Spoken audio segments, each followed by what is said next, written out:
안녕하십니까. 세상 읽어주는 남자 이상훈입니다. 오늘은 구글 칩의 향배에 달렸다는 주제로 한 말씀 드리겠습니다. 이 생성형 AI 모델 경쟁이 치열합니다. 이 오픈 AI 챗GPT, 구글의 제미나이 간 신경전은 대단할 정도입니다.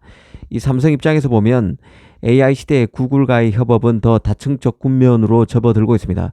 내년에 나오는 플래그십 스마트폰인 갤럭시 S25에는 구글의 제미나이 나노 버전 2가 적용됩니다. 구글의 그 AI 언어 모델 제미나이는 이 세 가지로 나눠지는데요. 이 제미나이 울트라, 제미나이 프로, 제미나이 나노가 그것입니다. 이 갤럭시에 적용되는 제미나이 나노 같은 경우는 온 디바이스 AI에 최적화된 모델입니다. 삼성은 이미 갤럭시 S24에 제미나이 나노 버전 1 기반으로 메시지 기반 서비스를 제공하고 있습니다. 내년에 나오는 갤럭시 S25에는 제미나이 나노 버전 2를 통해서 텍스트뿐만 아니라 이미지, 오디오 등 다양한 유형의 그 데이터 처리가 가능하게 됩니다. 이른바 텍스트, 비전, 오디오를 아우르는 멀티모달 기능을 제미나이 버전 2를 통해서 구현하려는 게 삼성입니다. 사실 그 안드로이드 진영을 대표하는 소프트웨어 업체, 하드웨어 업체가 바로 구글과 삼성인데요. 삼성 입장에서는 AI 시대를 맞아서 그간 약했던 소프트웨어 기능 강화에 주력하고 있습니다. 당장 엑시노스 경쟁력 강화를 위해서 그 AP 소프트웨어 개발자도 2배가량 늘은 것으로 알려져 있는데요. 이런 능력을 통해서 멀티모달을 지원하는 제미나이 나노 버전 2를 온 디바이스 AI로 어떻게 구현할지 구글과 논의하게 될 것입니다. 이 삼성으로서는 구글의 하드웨어 확장도 부쩍 신경 쓰지 않을 수 없는 입장인데요. 구글은 그간 그 하드웨어 분야 강화 프로젝트인 하이트 채플 프로젝트를 가동해 왔습니다. 물론 현재까지 핵심 우군이 삼성이었던 것은 사실입니다. 픽셀폰에 들어가는 텐서칩만 해도 삼성이 다 만들어 왔었죠. 지금까지 나온 텐서 3까지를 보면 공식적으로는 구글이 자체 설계했다고는 하지만 그 실제로는 삼성이 사실상 설계를 주도했다고 해도 과언은 아닙니다.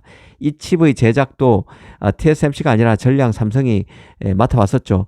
가장 최근 칩인 텐서 3 같은 경우는 삼성 4나노로 만들었습니다. 이뿐만 아닌데요. 구글의 스마트워치 운영 체제를 비롯해서 폴더블 폰 디자인도 삼성이 도와주고 있다는 게 정설입니다. 문제는 지금부터인데요. 기억나시겠지만 구글은 클라우드 넥스트 2024 행사를 통해서 자신의 서버 CPU인 엑시온을 개발 완료했음을 밝힌 바 있습니다. 구글이 모바일 AP인 텐서 시리즈 칩에서 더 나가서 서버에도 자체 ARM 기반 CPU를 내놓는다고 공식화한 것이죠. 구글의 서버용 칩 엑시온은 ARM 그 서버용 IP인 네오버스를 활용한 칩입니다. 발표 당시 구글은 서버 PC용 주류 CPU인 X86 계열 인텔 칩과 비교했었는데요.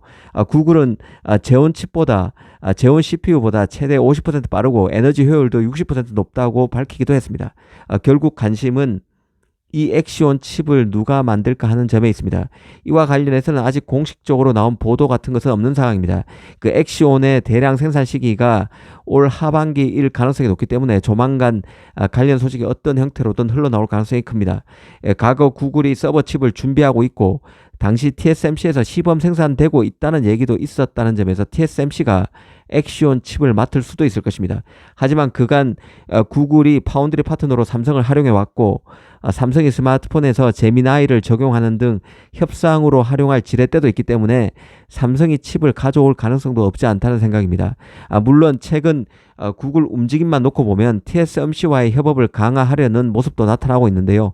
구글이 대만의 그 하드웨어 R&D 센터를 확장하고 있고 올 가을에 나오는 텐서 4칩 같은 경우도 텐서 4칩 같은 경우도 TSMC에 맡기려다가 제작 물량과 맞물린 높은 제작 단가 때문에 삼성으로 유턴했다는 얘기가 시장에서 꾸준히 나오는 상황입니다.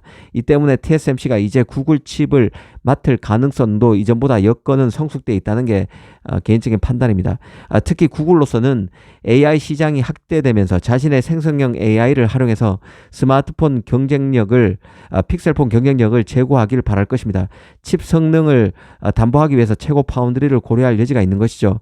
이제 구글은 엑시온 칩도 제작하게 됩니다. 서버 칩 같은 경우는 물량이 적은 AP인 텐서 칩과는 달리 물량도 더 많을 수밖에 없고 고부가 칩이기 때문에 마진도 높을 것입니다.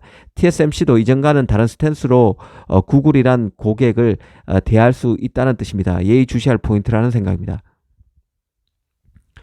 과거 그 파운드리에 뒤늦게 진출한 인텔, 미국 파운드리 인텔이 삼성 TSMC를 잡기 위해서 반드시 확보해야 하는 전략 고객으로 꼽았던 고객이 바로 미국의 퀄컴과 구글입니다. TSMC를 추격해야 하는 삼성 인텔 입장에서는 그만큼 값어치가 큰, 잠재력이 큰 고객이 구글인데요. 이미 TSMC의 기운 메이저 팹리스, 엔비디아, 애플, AMD 등과 달리 구글은 앞으로 메이저 팹리스로 올라설 빅테크이지만 아직 확고한 파운드리 파트너는 없다고 보는 게 맞을 것입니다. 이제까지는 삼성을 이용했지만 아직 삼성에게 확고히 붙었다고 보기에는 조금 이르다는 것이죠. 그리고 구글의 칩 포트폴리오가 점점 넓어지고 있다는 점에서 TSMC도 구글을 이전과는 달리 대할 가능성이 있습니다. 달리 말하면 구글 칩의 향배가 파운드리 경쟁력에 그만큼 중요하다는 뜻입니다. 그 AP에서는 텐서칩, 서버 칩에서는 엑시온이 돌풍을 몰고 올 여지도 있는 것이죠. 삼성이 엑시온 칩을 잡는다면 마치 인텔이 MS의 자체 설계 칩을 1.8나노에서 잡은 것과 마찬가지의 그런 파급 효과를 볼 수 있다는 생각도 듭니다.